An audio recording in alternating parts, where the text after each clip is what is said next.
I grew up to study the brain because I have a brother who has been diagnosed with a brain disorder, schizophrenia. And as a sister, and later as a scientist, I wanted to understand, why is it that I can take my dreams, I can connect them to my reality, and I can make my dreams come true? What is it about my brother's brain and his schizophrenia that he cannot connect his dreams to a common and shared reality, so they instead become delusion? So I dedicated my career to research into the severe mental illnesses, and I moved from my home state of Indiana to Boston, where I was working in the lab of Dr. Francine Benes in the Harvard Department of Psychiatry. And in the lab, we were asking the question, what are the biological differences between the brains of individuals who would be diagnosed as normal control, as compared with the brains of individuals diagnosed with schizophrenia, schizoaffective, or bipolar disorder? So we were essentially mapping the microcircuitry of the brain, which cells are communicating with which cells, with which chemicals, and then in what quantities of those chemicals. So there was a lot of meaning in my life because I was performing this type of research during the day, but then in the evenings and on the weekends, I traveled as an advocate for NAMI, the National Alliance on Mental Illness. But on the morning of December 10, 1996, I woke up to discover that I had a brain disorder of my own. A blood vessel exploded in the left half of my brain. And in the course of 4 hours, I watched my brain completely deteriorate in its ability to process all information. On the morning of the hemorrhage, I could not walk, talk, read, write, or recall any of my life. I essentially became an infant in a woman's body. If you've ever seen a human brain, it's obvious that the two hemispheres are completely separate from one another. And I have brought for you a real human brain.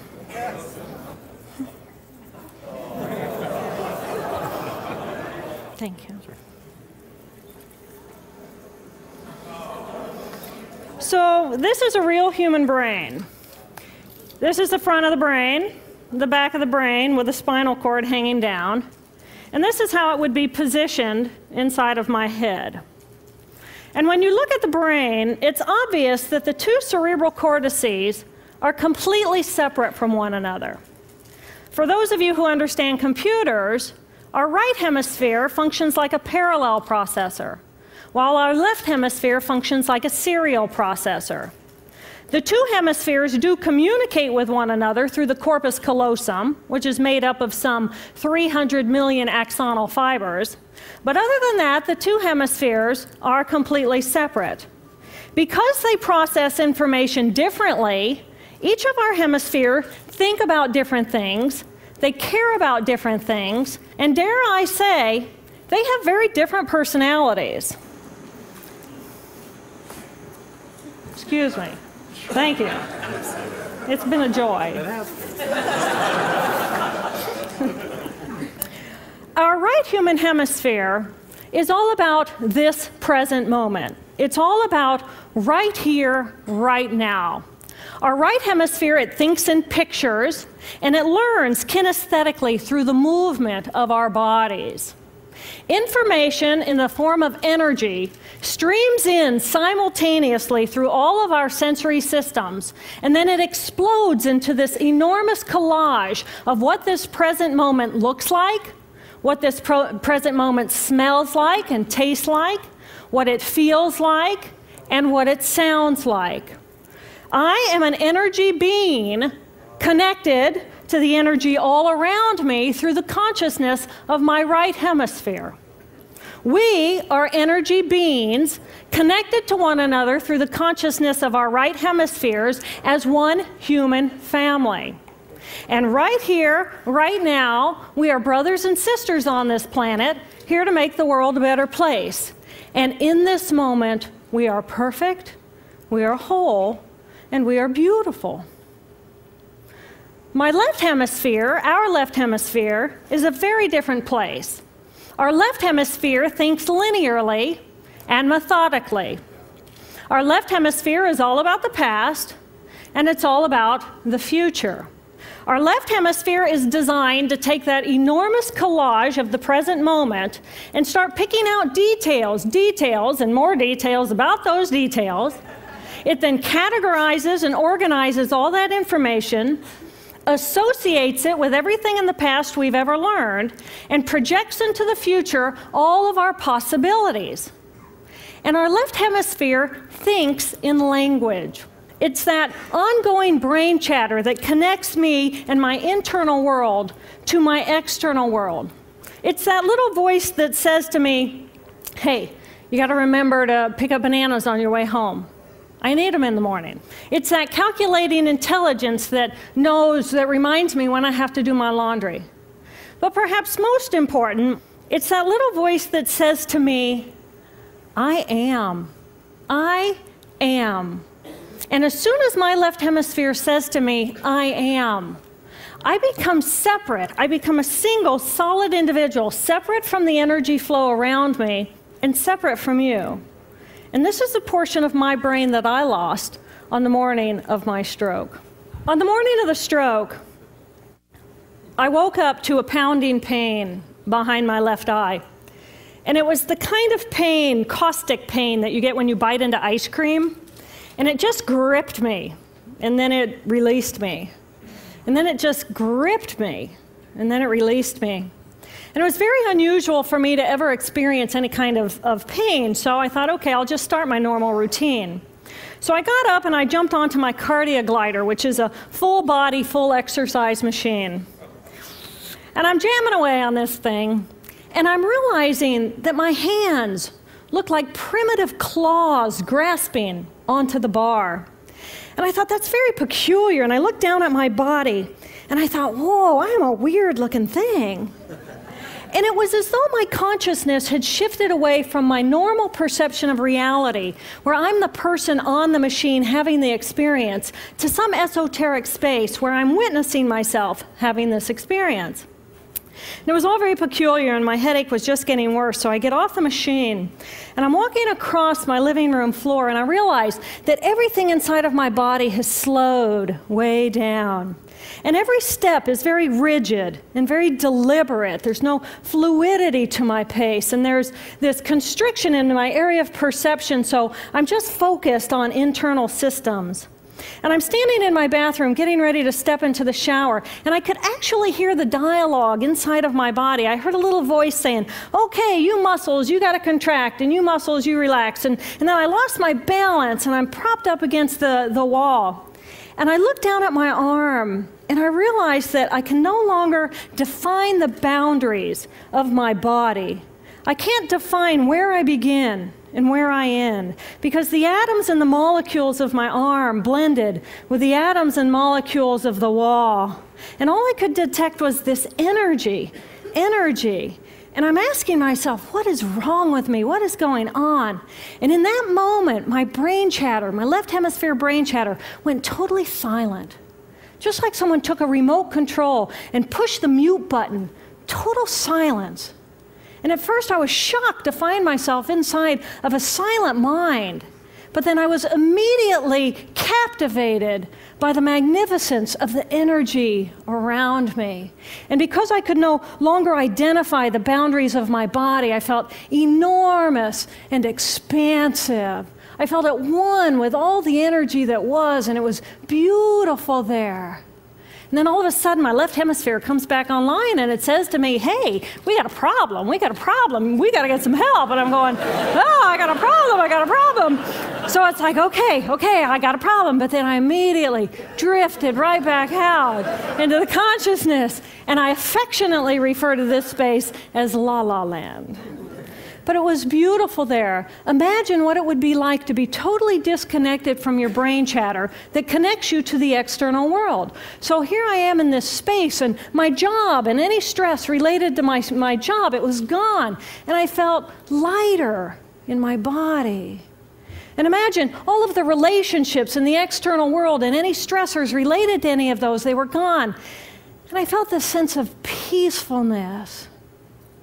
And imagine what it would feel like to lose 37 years of emotional baggage. Oh, I felt euphoria. Euphoria.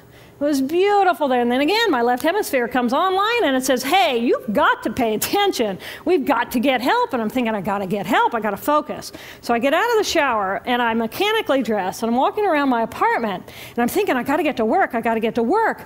Can I drive? Can I drive? And in that moment, my right arm went totally paralyzed by my side. Then I realized, oh my gosh, I'm having a stroke. I'm having a stroke. And then the next thing my brain says to me is, wow, this is so cool. This is so cool. How many brain scientists have the opportunity to study their own brain from the inside out? And then it crosses my mind, but I'm a very busy woman. I don't have time for a stroke.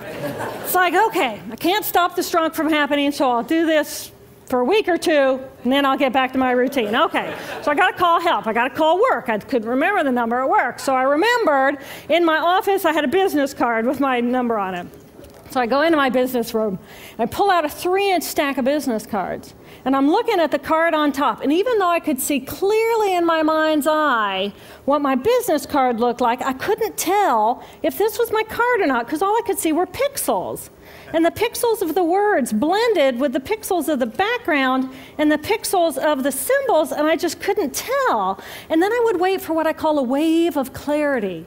And in that moment, I would be able to reattach to normal reality. And I could tell, that's not the card, that's not the card, that's not the card. It took me 45 minutes to get 1 inch down inside of that stack of cards. In the meantime, for 45 minutes, the hemorrhage is getting bigger in my left hemisphere. I do not understand numbers. I do not understand a telephone, but it's the only plan I have. So I take the foam pad and I put it right here. I take the business card, I put it right here, and I'm matching the shape of the squiggles on the card to the shape of the squiggles on the foam pad. But then I would drift back out into la la land and not remember if when I come back if I'd already dialed those numbers.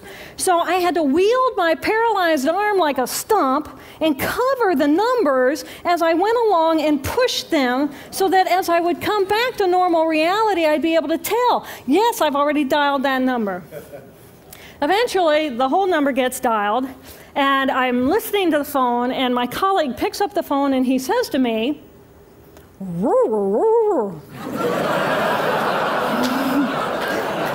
I think to myself, oh my gosh, he sounds like a golden retriever. And so I say to him, clear in my mind, I say to him, this is Jill, I need help. And what comes out of my voice is, and I think, oh my gosh, I sound like a golden retriever. So I didn't know that I couldn't speak or understand language until I tried. So he recognizes that I need help, and he gets me help. And a little while later, I'm riding in an ambulance from one hospital across Boston to Mass General Hospital. And I curl up into a little fetal ball. And just like a balloon, with the last bit of air just right out of the balloon, I just felt my energy lift and I felt my spirit surrender. And in that moment, I knew that I was no longer the choreographer of my life. And either the doctors rescue my body and give me a second chance at life, or this was perhaps my moment of transition. When I woke later that afternoon, I was shocked to discover that I was still alive.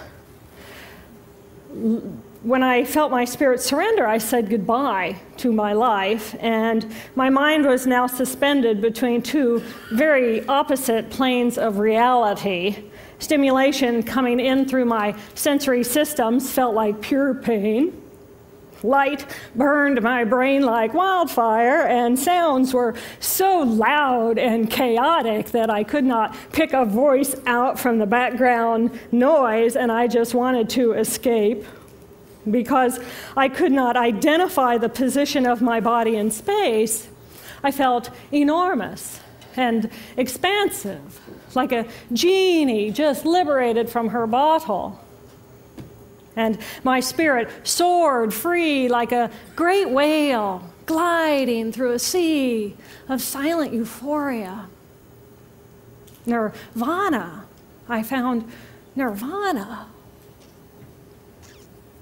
And I remember thinking there's no way I would ever be able to squeeze the enormousness of myself back inside this tiny little body. But then I realized, but I'm still alive. I'm still alive, and I have found nirvana. And if I have found nirvana and I'm still alive, then everyone who is alive can find nirvana.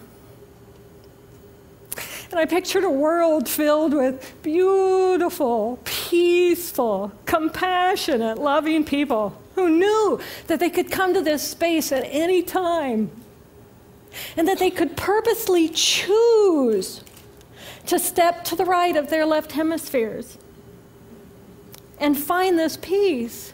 And then I realized what a tremendous gift this experience could be. What a stroke of insight this could be to how we live our lives. And it motivated me to recover. 2.5 weeks after the hemorrhage, the surgeons went in and they removed a blood clot the size of a golf ball that was pushing on my language centers. Here I am with my mama, who's a true angel in my life. It took me 8 years to completely recover. So, who are we? We are the life force power of the universe with manual dexterity and 2 cognitive minds. And we have the power to choose moment by moment who and how we want to be in the world. Right here, right now, I can step into the consciousness of my right hemisphere where I am the life force power of the universe. I am the life force power of the 50 trillion beautiful molecular geniuses that make up my form, at one with all that is. Or I can choose to step into the consciousness of my left hemisphere, where I become a single individual, a solid, separate from the flow, separate from you. I am Dr. Jill Bolte Taylor, intellectual, neuroanatomist. These are the we inside of me. Which would you choose? Which do you choose? And when? I believe that the more time we spend choosing to run the deep inner peace circuitry of our right hemispheres, the more peace we will project into the world, and the more peaceful our planet will be. And I thought that was an idea worth spreading. Thank you.